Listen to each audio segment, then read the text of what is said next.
Now I'm reading First Chronicles 5 verse 11. And it says, Reuben lost his firstborn rights, including a double portion of inheritance, because he committed incest with his father's concubine. And when I think about that, too many times, I might be a part of it, but it has to break right now.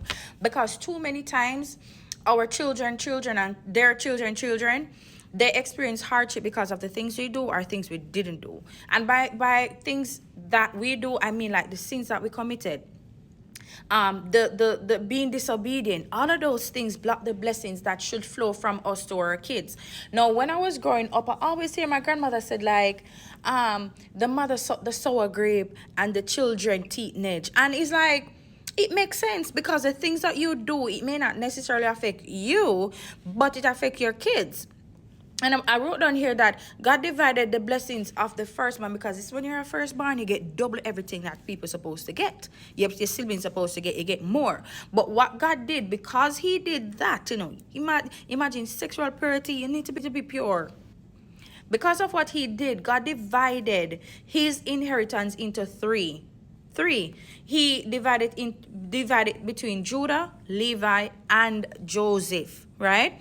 Too many times, we're experiencing God blessings, but we're not experiencing God bless. So Reuben was experiencing God blessing, but he wasn't experiencing God best, because his best, as in God's best, was giving him the double portion and the inheritance that the firstborn should receive.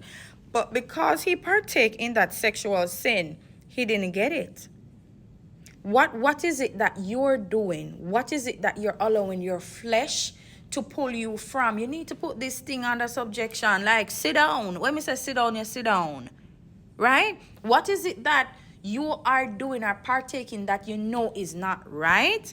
Because you might be hiding from people, but you can't hide from God.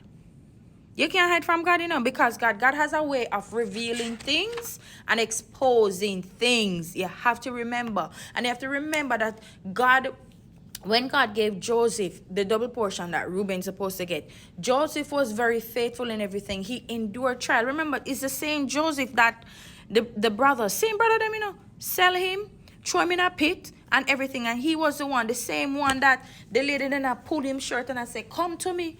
And then what's your name? I don't remember what's your name. I go find it. Went back and told her husband lie that Joseph wanted to sleep with her.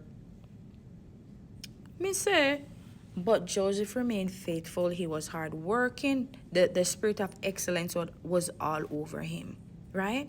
But remember, Reuben had the right